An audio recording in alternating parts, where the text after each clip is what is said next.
오늘은 우리 청년부 예배 안에서 드러난 비밀이라는 제목으로 은혜를 나누려고 합니다. 에베소서 말씀은 말씀 전에 드린 것처럼 대상이 교회 공동체를 위해서 이 말씀을 바울이 적었습니다. 편지로 적었는데 에베소 교회 안에 하나님께서 교회 공동체가 어떤 공동체인지, 그 공동체가 얼마나 귀한지에 대해서 이야기를 해요. 당시 예수 그리스도께서 이 땅에 오셨을 때 하나님을 믿었던 사람들은 어떤 부류의 사람들이었을까요? 처음에 예수님이 딱 오셨을 때 하나님이란 존재를 믿고 나는 하나님을 따릅니다 라고 했던 사람들은 당시에 이스라엘 백성들, 유대인들이 유일신 하나님을 믿고 따랐습니다. 그 하나님을 믿고 따랐던 사람들의 공동체가 이스라엘 공동체고, 우리는 그들을 유대인이라고 불렀고요. 혈통적으로도 아브라함을 조상으로 해서 쭉 혈통을 가져온 믿음의 사람들이라고 얘기하면서 특별한 사람들로 스스로를 치부하고 그렇게 신앙을 가졌던 사람들이었어요. 예수님께서 그 땅에 오셨고, 예수님이 오셔서 우리를 위해서 죽으셨다라고 얘기하고 죽으시고 부활하시고 이 사건을 보여주셨는데, 이게 과연 어떤 의미가 있는가 사람들에게 설명을 해주는데, 유대인들에게 예수님의 죽으심과 부활은 어떤 의미가 있을까? 유대인들에게 예수님은 이단 같은 존재죠. 유일신 하나님을 말고 내가 하나님이다 라고 얘기하니까 어떻게 믿을만 하겠습니까? 여러분, 제가 여러분에게 와서 제가 재림 예수입니다 라고 말하면 여러분 어떠시겠습니까? 쯧쯧쯧하고 도리도리하고 나갈 텐데, 예수님이 당시에 내가 하나님의 아들이며 곧 하나님이다 라고 이야기하면서 이 땅에서 사셨고, 그리고 많은 사람들 치유하고 그리고 회복시키고 하는 기적들을 보여주셨고, 그리고 죽으셨어요. 그리고 부활하셨어요. 여러분, 예수님은 둘 중에 하나입니다. 자신을 뭐라고 얘기했죠? 하나님, 그리고 하나님의 아들, 이렇게 얘기를 했어요. 둘 중에 하나예요. 예수님이 진짜 하나님이시든지 거짓말쟁이든지. 그거 말고 다른 선택지가 있을까요? 없어요. 예수님은 자신이 말했던 것처럼 진짜 메시아이든지, 아니면 전 세계를 다 속이는 거짓말쟁이인 거예요. 희대의 사기꾼이죠. 지금 2000년 동안 속여온 거예요. 지금 이 자리에 있으면서 저와 여러분도 속이는 거죠. 우리는 결단해야 됩니다. 이 이상한 종교에 계속 있을 것이냐, 아니면 빨리 발 털고 손 털고 나가야 될 것이냐. 당시 유대인들이 예수님을 접할 때 이단 같은 존재였습니다. 그 예수님을 그들이 어떻게 대해야 될까? 유대인들은 이단으로 정죄했고 믿지 못할 대상으로 봤습니다. 그래서 지금도 이스라엘에 가면 유대인들은 예수 그리스도가 있었던 그 역사적인 사건, 비아 돌로로사, 그쪽에 예수님이 십자가 지셨던 그 길도 역사 가운데 남겨놨음에도 불구하고 그냥 그들의 보기에는 이단 같은 존재들이죠. 성지가 있다고 하지만 우리 입장에서 성지가 있긴 한데 유대인들에게는 이상한 사람인 거예요. 자, 그런데 그 예수님으로 말미암아 탄생한 공동체가 있는데, 그 공동체가 교회입니다. 예수님 때문에 생긴 공동체가 교회예요. 이 교회는 어떤 특징을 가지고 있냐면, 하나님을 믿는데 어떤 하나님을 믿냐면 예수 그리스도께서 나를 위해 죽으셨고 나를 위해서 부활하셨다라는 이 사실을 믿는 공동체가 교회 공동체입니다. 이게 믿어지지 않으면 그럼 교회 공동체에서 하나님의 자녀, 하나님의 백성으로 우리는 인정할 수 없는 거죠. 그런데 하나님께서는 그 교회 공동체, 하나님께서 진짜 내가 진정한 하나님이고 창세 전부터 모든 만물을 창조한 그 창조주로서 우리를 구원하셔서 하나님의 백성 삼는 이 일련의 과정들을 계획하신 분, 그리고 이루신 분으로서 우리 이 교회 공동체를 이런 특별한 방법 안에 한 가족으로, 한 몸으로 만들어 놓으셨다라는 거예요.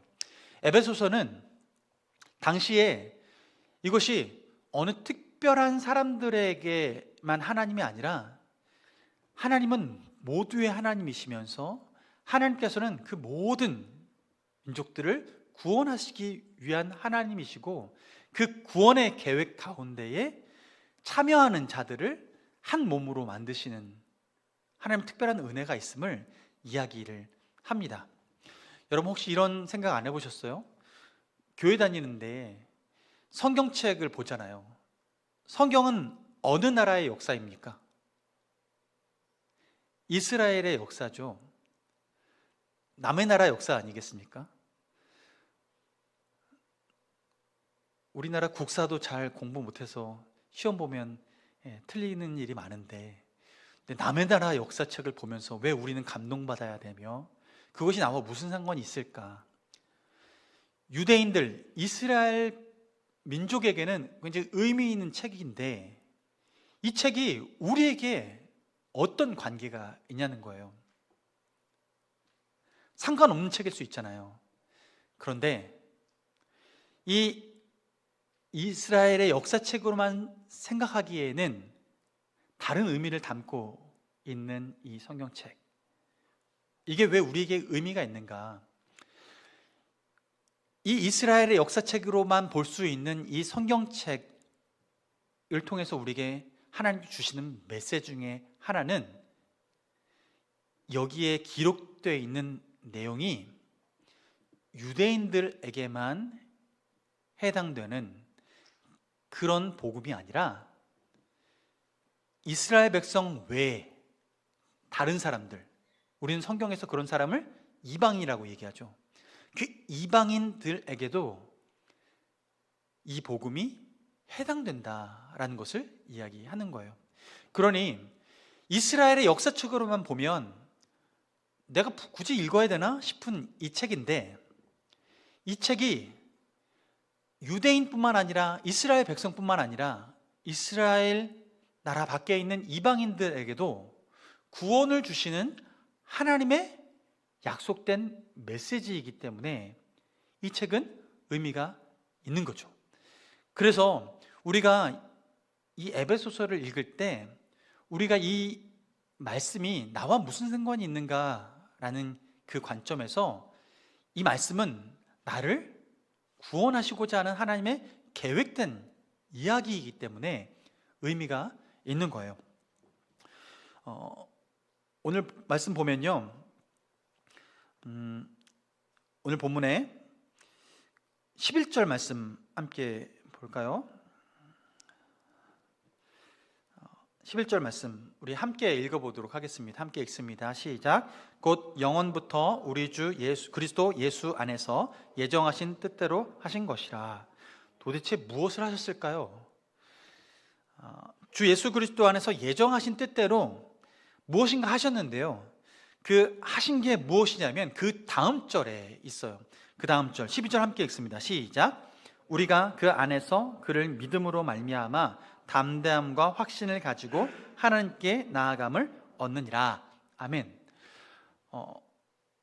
우리가 신앙생활 한다라고 얘기하고 우리가 하나님을 믿습니다라고 얘기를 할 때 우리가 하나님의 자녀되는 것이 단순히 이 책에 기록되어 있었던 이스라엘의 역사 가운데 해당되는 사람들에게만 지금 이야기되는 것이 아니라 이들의 역사 밖에 있었던 이방인들에게도 하나님께서는 무엇인가 계획하셨고 그 계획하신 그것을 우리에게 선물로 주셨기 때문에 그 선물을 받는 우리, 영원 전부터 계획하셨던 그 예정하신 선물을 그 받게 되는 우리에게 그 은혜가 있다라고 얘기하는 거예요. 그래서 믿음으로 말미암아 담대함 가지고 확신을 가지고 하나님께 나아갈 수 있는 자격을 우리가 동일하게 얻게 됐다는 거죠. 즉 유대인들, 하나님을 주인으로 믿고 있는, 하나님만이 유일한 신으로 믿고 있는 유대인에게만 의미 있는 하나님이 아니라 그 밖에 있었던 우리도 하나님께 담대히 나아갈 수 있는 자격을 얻게 되었다라는 거예요. 그전에는 이방인들은 나는 정말 이스라엘 백성들 입장에서는 발끝에 때만도 못한 사람이다 라고 여겼던 그런 사람들이었는데, 자기 스스로도 그렇게 생각하면서 살아갔던 사람들인데, 지금 하나님께서 질서를 새로 잡아 주신 거죠. 근데 그 이방인에는 여러분 우리가 포함될까요, 안 될까요? 이방인 포함됩니까? 여러분 혹시 이 중에서 유대인 계십니까? 유대인 안 계시죠? 네. 저도 유대인이 아닙니다. 그렇다면 성경적인 입장에서 우리는 이방인이죠. 그렇다면 이 이야기는요, 특별히 3장의 이야기는 바울이 자신이 왜 이런 삶을 살고 있는지를 얘기하면서 이 이야기는 곧 우리를 향한 이야기와도 같습니다. 그 이야기에 예정하신 뜻대로 하신 그 일, 우리가 하나님 앞에 담대히 나갈 수 있도록 하신 그 일, 그 일의 내용이 무엇이냐면 6절 말씀을 다시 한번 읽어볼게요. 6절 말씀 한 목소리로 함께 읽습니다. 시작. 이는 이방인들이 복음으로 말미암아 그리스도 예수 안에서 함께 상속자가 되고 함께 지체가 되고 함께 약속에 참여하는 자가 됨이라. 아멘. 이방인들이 어떤 존재가 됐어요? 그리스도 예수 안에서 함께 상속자가 되고 함께 지체가 되고 함께 약속에 참여하는 자가 되었다라는 거예요. 전에는 이방인들은 하나님과 상관없는 사람이었고, 당시 유대인들의 입장에서는 이방인들은 지옥의 불쏘시개처럼만 여겼어요. 기능이 있다면 그 정도의 기능이 있다라고 여겼던 사람들이 이방인들이었어요. 선택받았던 선택자들 외에는 하찮은 존재라고 여겼어요. 그러니 당시에 예수님이 사역하셨을 때, 살아 계셨을 때에 이방인들, 사마리아 사람들은 유대인들 입장에서 봤을 땐 몸도 서로 섞이지 않고 지나가다가 옷깃도 스치지 않길 바라는 그런 사람들이었어요. 그들과 만나면 나도 부정해지니까 그렇고 싶지 않았던 대상이 이방인들이었어요. 그런데 그것이 유대인 입장에서도 그랬고 이방인도 그것이 당연하다고 여기면서 살았던 그때인데, 오늘 본문에서 복음으로 말미암아 우리에게 벌어진 사건이 무엇이냐면 함께 상속자가 되고 함께 지체가 되고 함께 약속에 참여하는 자가 되었다라고 이야기를 하는 거예요. 우리가 하나님께 용납받을 수 있을 만큼의 자격이 있는 자라고 전에는 생각하지 못했었는데, 그게 꽁꽁 쌓여져 있는 비밀 같은 거였는데, 하나님은 이젠 그것이 비밀이 아니다. 너희들을 내 상속자로 삼고 너희를 내 몸처럼 여기고 너희를 내가 약속해서 내 약속을 지키는 사람, 내가 약속을 지켜서 너희를 보호하는 사람으로 나는 삼을 것이다 라고 얘기하시는 거예요. 과연 하나님은 이 온 인류를 구원하기 위해서 어떤 계획을 짜셨길래 그랬을까? 예수님 오시기 전에는 단순히 선택받은 민족만 구원받는 것이 그 룰 안에 있는 것으로 이해됐습니다. 그래서 이스라엘 백성 안에 혈통으로 들어오는 것 외에는 다른 길이 없었던 게 길이었는데, 하나님은요 이 길을 새로 만들어 내셨어요. 모든 사람이 구원받을 수 있는 길을 만들어 내셨어요. 이게 하나님의 방법인데요.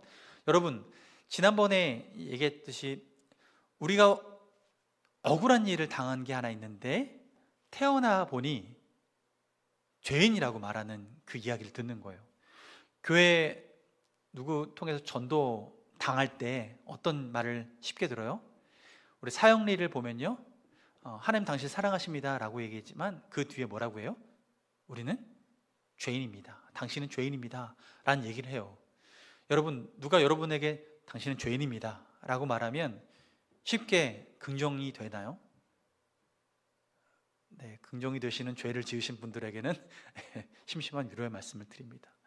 그런데 우리는 그 얘기를 들으면 왜 내가 죄인이야? 라고 얘기를 해요. 억울하죠. 성경에서 보면 그 죄는 누가 지었어요? 아담이 지었잖아요. 그 한 사람 때문에 이 억울한 일을 당하다니, 나도 누명을 써서 죄인이라고 불림을 받는다는 게 너무나 억울한 일이에요.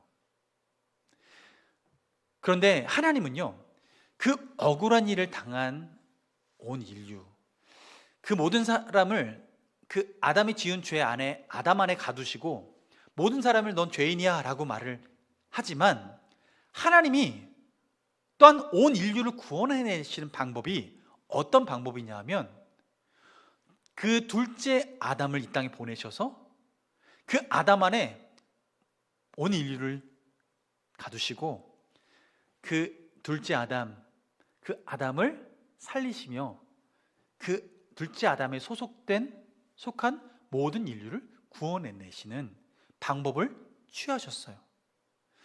억울하게 죄인 됐지만, 그러나 하나님은 모든 인류를 구원할 수 있는 방법을, 은혜로 구원할 수 있는 방법을, 내가 어떤 잘못한 것 없는데 억울하게 죄인 된 것처럼, 그러나 우리가 어떤 잘한 것도 없는데 은혜 가운데 구원해내시는 방법을 만드신 거예요.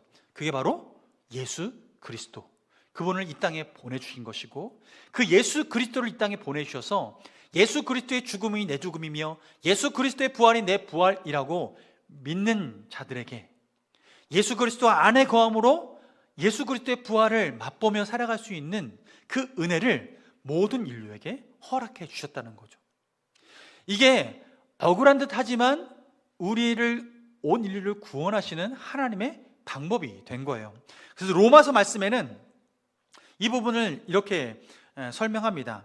로마서 5장 19절 말씀을 제가 읽어드릴게요. 로마서 5장 19절 말씀에, 한 사람이 순종하지 아니함으로 많은 사람이 죄인 된 것 같이 한 사람이 순종하심으로 많은 사람이 의인이 되리라.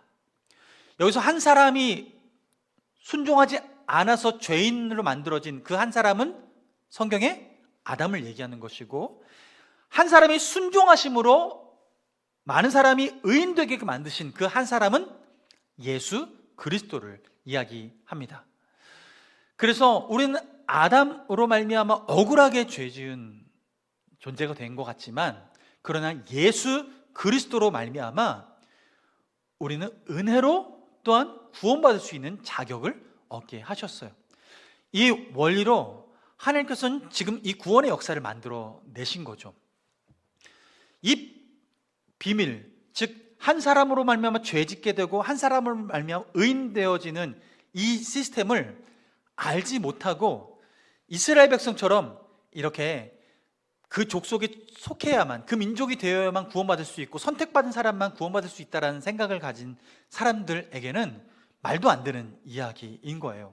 그런데 하나님은 모든 인류를 구원하시기 위해선 이스라엘 백성들 피로 혈통해서 수혈받을 수 없잖아요. 그런데 하나님은 모든 인류를 구원하시기 위해서 이 방법을 채택하셨고 이 방법을 이루셔서 지금 우리에게 그 방법을 알려주고 계신 거죠. 그래서 하나님께서 오늘 에베소서 말씀을 통해서 우리에게 비밀을 드러내시는데, 그 비밀 중에 하나가 무엇이냐면 바로 그런 원리로 말미암아 모든 이방인들이 그리스도 안에서 한 가족이 되었고 구원받는 백성이 되었다.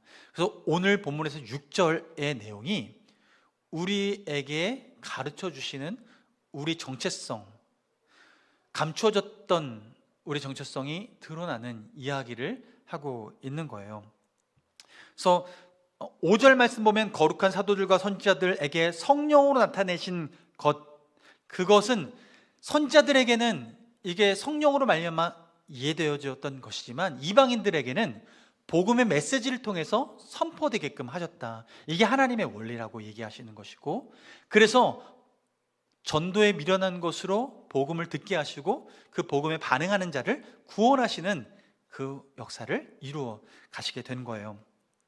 그러니 여러분, 이방인인 우리가 유대인이 자부심 가지고 이방인들을 대하였던, 그래서 내가 하나님께 선택받은 사람이야 라고 할 그럴 만큼의 자부심을 우리에게도 주셨다는 거예요. 하나님은 우리에게 하나님께서 선택하시고 하나님의 자녀된 자로 부르셨다라는 이 확신을 가지고 살아가라고 얘기하시는 거죠. 그러니 6절에 예수님 안에서, 그리스도 예수 안에서 우리가 함께 상속자가 된대요. 여러분, 상속자, 무슨 상속을 받기 원하십니까? 여러분은 부모님에게 어떤 상속 받을 게 좀 있으십니까? 집에 부모님이 집에 한 3채, 4채 좀 가지고 계시면서 여러분에게 좀 하나씩 이제 때 되면 물려주고 할 그 준비가 되 계십니까? 네, 제 아들에게는 없습니다. 미안하다. 빚만 안 줘도 괜찮을 상황이긴 한데, 여러분, 우리는요, 상속자라고 얘기할 때 우리가 무엇인가 노력하지 않았음에도 불구하고 부모로부터 그냥 선물처럼 툭 받는 것들이 있어요. 그런데 하나님은 우리를 상속자 삼으셨다고 얘기하는 거예요. 이 얘기는 전에는 유대인들만 하던 얘기인데, 이제는 예수 그리스도 안에서 이방인인 우리도 하나님의 상속자로 선택하셨고 우리가 그런 자격을 얻게 되었다라는 거죠. 그러면 하나님은 무엇을 가지고 계실까요? 하나님은, 온 우주 만물을 창조하신 하나님은 만물이 주님의 것입니다. 그래서 예수님이 다시 오실 그날 우리에게 부활의 영광 가운데 참여하게 하시고, 모든 만물을 창조하셨던 하나님이 모든 만물을 다스리실 그때에 우리도 함께 다스릴 수 있는 자격을 주셨어요. 그게 마지막 날 주님 다시 오실 그날 벌어진 일이에요. 그런데 놀랍게도 지금 오늘 내가 믿는 하나님 자녀이라면 그 미래에 벌어질 것 같은, 지금 상황에서 미래 같은 그 일이 오늘 누릴 수 있는 복으로 우리에게 허락해 주신 거예요. 이 사실을 믿음으로 내가 오늘도 살 수 있는 자격을 얻게 되었다, 지금도 내가 상속자다 라는 이 확신을 갖고 살아가는 자에게 우리에게 누릴 능력을 주셨어요. 그래서 우리는 예수 그리스도의 이름으로 주님께 간구할 자격을 얻었습니다. 예수님이 말씀하시죠. 전에는 내 이름으로 아무것도 구하지 아니하였으나 이제는 내 이름으로 구하라, 그리하면 주리라 약속하셨어요. 예수 그리스도의 이름으로 우리가 하나님 아버지께 구할 수 있게 하셨어요. 전에는 하나님의 독생자가 누구예요? 예수 그리스도죠. 그러니 하나님과 예수님 사이에는 아버지와 아들 사이에서 서로 주고받는 관계성이 있었어요. 우리는요, 상관이 없었어요. 그런데 예수 그리스도의 그 공로를 믿는 자는 예수 그리스도 안에 거하면서 예수 그리스도 안에서 상속자, 하나님께서 양자 삼아 주셔서 우리가 하나님과 소통할 수 있고 하나님께 간구할 수 있는 자격을 얻게 된 거죠. 그러니 내가 죽어서 하나님 앞에 섰을 때 이 땅을 누리는 그 삶이 아니라, 내가 주님 앞에 서기 전까지 지금 오늘도 그 믿음으로 하나님 앞에 간구하고 구하는 자에겐 상속자로서 누릴 수 있는 권세를 허락해 주신다는 거예요. 여러분, 이게 우리가 받은 은혜 중에 하나인 거죠. 하나님의 상속자. 여러분, 우리는 정말 상속자로서 누리고 있습니까? 만물의 창조자가 우리 하나님이신데, 혹시 그 하나님은 그냥 멀리 나랑 좀 상관없는데 그냥 거룩한 분, 나랑 좀 거리감 있고 거룩하신데 영광스러운데 능력 있으신데 좀 나랑 거리가 있어서 나랑 좀 소원하고 나는 좀 거리를 두고 있는 그런 종류의 사람은 아닙니까? 하나님은 우리를 어떤 관계로 부르셨냐면 자녀로 부르셨고 하나님 상속자로 부르셨다는 거예요. 그렇다면 상속자답게 살아가야 하는 거죠. 여러분, 그러면 상속자라면 내가 필요한 것들 아버지께, 부모님께 얘기하는 건 쉬울까요? 어려울까요? 쉬워야 할 일이죠. 그럼 일단 다시 한번 물을게요. 여러분, 우리는 주님께 그 간구를 어떻게 할 수 있나요? 기도를 통해서 할 수 있죠. 여러분은 하나님 앞에 기도의 자리에 나가는 그 시간이 얼마나 많이 있고 얼마나 깊이 있습니까?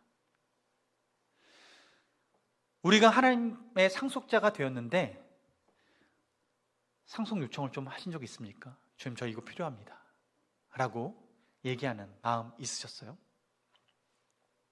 하나님은 우리에게 그렇게 구하라 말씀하세요. 그러면 내가 이루리라 약속하십니다. 여러분, 그 은혜를 누리기 바랍니다. 하나님은 우리를 그 상속자가 부르셨기 때문이에요. 또 하나는 하나님 우리를 지쳐 삼으셨어요. 성경은 우리 에베소서 1장 2장 살펴봤지만 우리는, 교회는 특별히 예수 그리스도를 머리로 한 몸이라고 얘기를 하죠. 그래서 오늘 읽었던 6절 본문에 우리가 함께 지체가 됐다고 얘기해요. 그리스도 안에서 한 지체가 됐다고, 한 몸이 됐다라는 거예요. 여기 떨어져 앉아 있지만, 여러분, 떨어져 앉아 있지만 그래도 한 지체가 되었대요. 지체의 특징은 뭘까요? 붙어 있으니까요.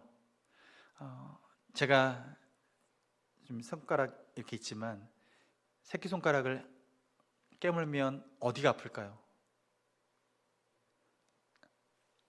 제가 아파요. 검지손가락을 깨물어도요? 아파요. 멀리 있다고 안 아픈 게 아니에요. 제 몸에 붙어 있으니까 아파요. 여러분, 제가 이렇게 깨물었는데 혹시 지금 고통을 겪고 있는 분 계신가요? 그렇지 않죠. 내 지체이니까, 내 몸이니까 아파요. 근데 여러분, 하나님이 여러분을 내 몸이라고 여기신대요.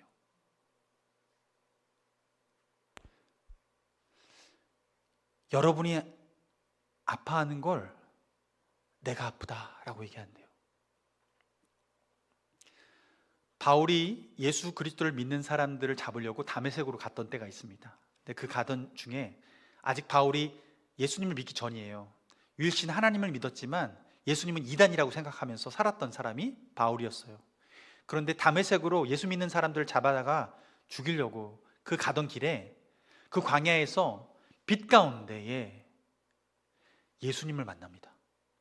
근데 그때 바울은 지금 빛 가운데 임재했던, 그래서 말 대화를 걸었던 그분이 누구신지 몰라서 누구십니까? 물었더니 예수님 뭐라고 대답하신지 아세요? 나는 네가 핍박하는 예수다. 바울이 예수님을 십자가에 못 박았나요? 아니에요. 바울이 한 일은 뭐죠? 예수 믿는 사람들을 감옥에 가두고 그들을 함부로 대했어요.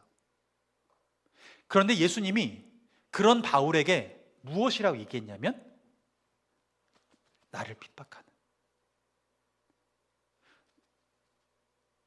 예수님은 예수 믿는 공동체, 교회 공동체, 우리를 주님의 몸 삼으신 거예요. 그러니 내가 아프면 누가 아프다고요? 주님이 아프시다라는 거죠. 아프냐? 나도 아프다 라고 주님이 얘기하시는 거예요. 우리 주님이 우리와 이런 관계성이 있으시다는 거죠. 그렇다면 여러분, 아픈 거, 힘든 거, 그거 나 혼자만 끙끙 앓는 게 아니라 아파요라고 주님께 말할 필요가 있고, 또한 다른 지체에게도 얘기할 자격이 있는 거예요. 여러분, 우리가 지체라면 서로를 책임져 줄 수 있었으면 좋겠습니다.